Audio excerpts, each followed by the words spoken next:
Dans cette partie de l'interview, Daniel Ménard interroge Bernard de Montréal sur le fait que les individus naissent avec une ignorance qu'ils doivent surmonter tout au long de leur vie. Pourquoi ne naît-on pas intelligent? Pourquoi n'a-t-on pas accès dès la naissance à cette conscience cellulaire évoquée précédemment? Bernard explique que cela est dû au facteur karmique incarnationnel et au fait que nous nous situons actuellement dans une période d'involution cosmique. Ainsi, à notre naissance, nous sommes chargés d'un bagage karmique et de nombreuses mémoires d'âme. Nous naissons dans un temps où la lumière n'est pas encore établie de manière universelle et nos parents ne sont pas conscients. Par conséquent, nous devons vivre une expérience liée à la mémoire de la race à travers nos parents et le système éducatif. Cependant, au cours des siècles à venir, les conditions de naissance seront plus favorables et l'instruction sera généralisée dès le plus jeune âge.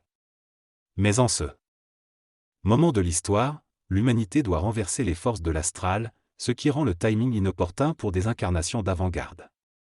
Daniel demande alors si cette ignorance est génétique ou si elle est due à l'éducation et à l'instruction sociale. Bernard répond qu'il y a deux aspects, le facteur animique, lié au caractère qui est une programmation de l'âme, et les influences bénéfiques ou néfastes de la famille et de la société. Le caractère est une mémoire avec des polarités astrologiques et il s'ajuste en fonction de nos évolutions et des influences extérieures. Cependant, nous ne disposons pas d'outils pour séparer instantanément les aspects négatifs et positifs de notre caractère, car nous ne connaissons pas la science de l'énergie de l'être. L'un des plus grands défis de l'homme futur sera donc sa capacité à gérer efficacement son caractère. La gestion de son énergie et de sa conscience est essentielle pour l'être humain. Cela implique de se libérer des influences négatives de son éducation, de son environnement culturel, etc. Cependant, éliminer ces influences ne signifie pas s'isoler ou se détacher de la société. La solution ultime consiste à devenir conscient et à gérer son énergie mentale et émotionnelle de manière intelligente. Il ne s'agit pas de rejeter la société ou l'histoire de l'humanité, mais d'apprendre à traiter avec elle de manière mature. Les périodes passées où certains ont tenté de se retirer de la société ou de se laisser aller à des illusions astrales, comme l'amour libre ou la drogue, n'ont pas abouti à des solutions durables. L'homme a besoin d'une science qui ne soit pas astralisée et qui ne vienne ni du rationnel humain ni du surnaturel spirituel.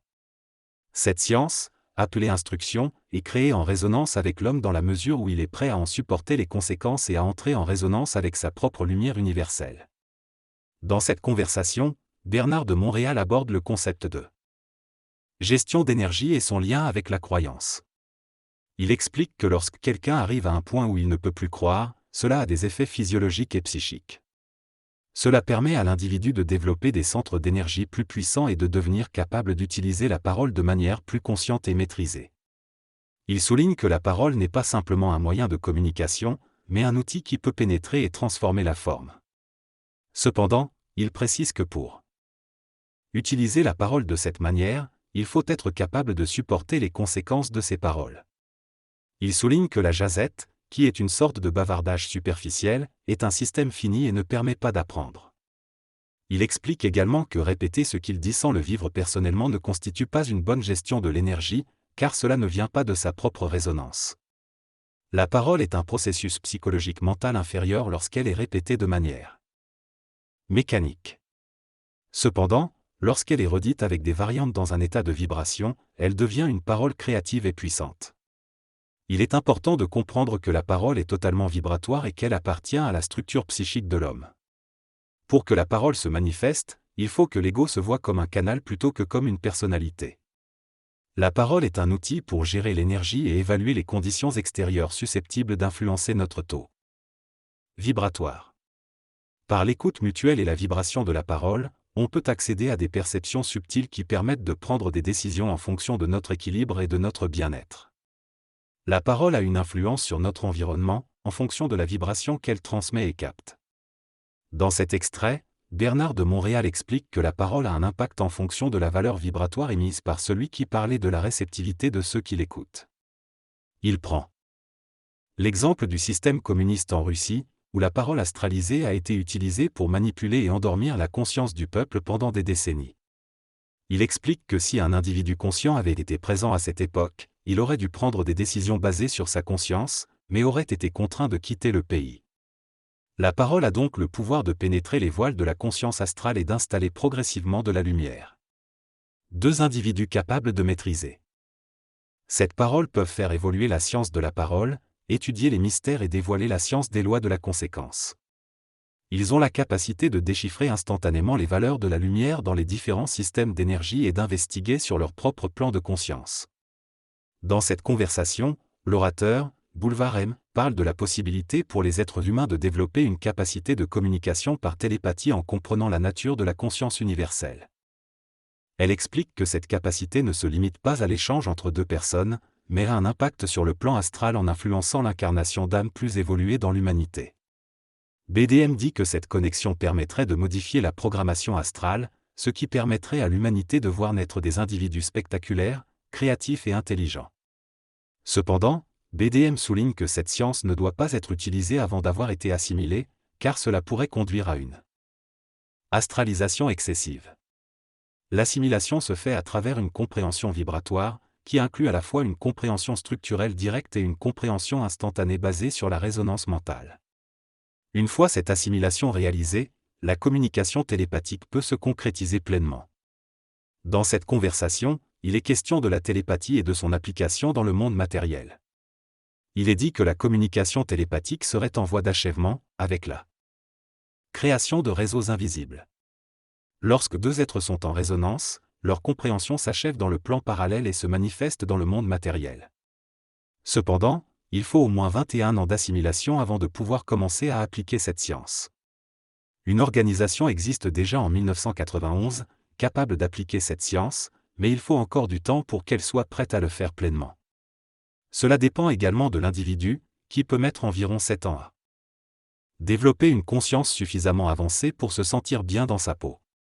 Selon l'interview, le travail qui est fait sur les plans lors du processus d'assimilation d'une vibration varie selon chaque individu. Les êtres de lumière mettent en résonance chaque âme à un niveau supérieur, créant ainsi une pression psychique qui peut donner des sensations de déconnexion, d'isolement ou de solitude. Sur le plan de la télépathie, la pensée se modifie et la mémoire mécanique se dissout, ce qui peut engendrer du stress et de l'ambiguïté au niveau de l'ego. Chaque individu expérimente ces changements de manière différente, en fonction de sa structure psychique et de son niveau de conscience. Certains individus peuvent supporter un choc vibratoire plus intense sans déraper, tandis que d'autres doivent recevoir ces vibrations à un autre niveau. Les êtres de lumière ont une connaissance approfondie de la psychologie humaine, de la structure psychique ainsi que du plan mental de chaque individu. Chaque individu a sa propre relation avec ces êtres de lumière, en fonction de leur niveau d'évolution. Cependant, le processus d'ajustement, de préparation et de mise en résonance est assez similaire pour tous les humains. Ils sont confrontés à leur réalité psychologique pour la déconstruire progressivement et perdre leur certitude psychologique, afin de pouvoir évoluer vers un autre niveau de conscience sans déraper. Les êtres de lumière aident les individus dans cette direction, en leur fournissant des instructions universelles. Une fois que les individus atteignent leur plan mental personnel, ils rencontrent d'autres individus qui ont également atteint ce niveau de conscience et réalisent que la division intellectuelle de l'involution n'existe plus. Ils comprennent alors que l'exploration créative et fraternelle entre deux esprits fait partie de l'évolution cosmique occulte. Dans cette conversation, il est question de l'évolution de l'homme conscient vers un état supérieur. L'homme conscient est capable de comprendre les aspects créatifs des êtres remarquables rencontrés, sans être attaché aux émotions et à la spiritualité comme pendant l'involution. Pour atteindre cet état, il est nécessaire de se débarrasser du caractère et de toutes les mémoires involutives. L'homme conscient est capable de jouer tous les rôles et de les défaire en même temps, grâce à la conscience universelle qu'il possède. Il partage une communication vibratoire mentale avec d'autres êtres conscients, mais ne se limite pas à une fonction spécifique sur la Terre. Il ne s'intéresse pas à la connaissance ni à la reconnaissance, car il ne cherche pas à mesurer sa valeur personnelle. Il n'est plus défini par l'incarnation et la réincarnation et représente le futur de l'humanité. Se débarrasser de la convention psychologique permet à l'homme d'accéder à son intelligence et de devenir totalement différencié de celle-ci. L'orgueil est vu comme un frein à l'intelligence et l'homme conscient ne ressent pas le besoin ni le goût d'être intelligent, car cela devient naturel pour lui. L'éducation joue un rôle essentiel dans la mise en ordre du caractère de l'homme et dans la résonance de son âme avec l'esprit. Si cette éducation n'est pas réalisée, l'homme conserve une partie de son caractère qui n'est pas en résonance avec l'esprit, ce qui l'empêche de bénéficier pleinement de ses qualités. Il est donc important de mettre en ordre le caractère, de le mettre en résonance avec l'esprit et de l'éliminer de son contact avec le plan astral. Cette mise en ordre du caractère peut être réalisée tout au long de la vie, mais elle nécessite des chocs pour provoquer des prises de conscience. Sans ces chocs, il n'y a pas de possibilité d'évolution. Il est également souligné que si l'homme avait accès à des connaissances occultes avancées, il se perdrait dans la philosophie et perdrait sa capacité à s'ancrer dans la réalité et à travailler efficacement. Dans cette discussion entre les deux interlocuteurs, ils abordent la question de donner un choc à des individus contestataires, marginaux ou révoltés. Ils soulignent l'importance de savoir comment donner un choc de manière constructive et intelligente, sans subjectivité ni pour l'ego. Il est mentionné que donner un choc de manière créative peut être bénéfique, mais cela nécessite une préparation préalable de l'individu à recevoir ces chocs sans les vibrer émotionnellement.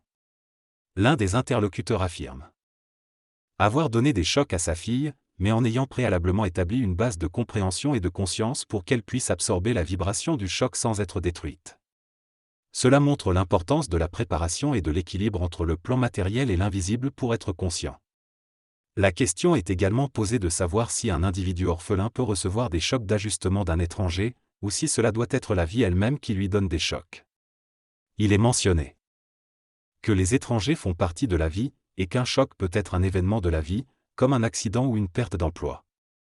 Cependant, il est souligné que le meilleur choc à recevoir est de quelqu'un d'intelligent et conscient, car cela fait partie de la conscience mentale plutôt que de la programmation astrale de la vie.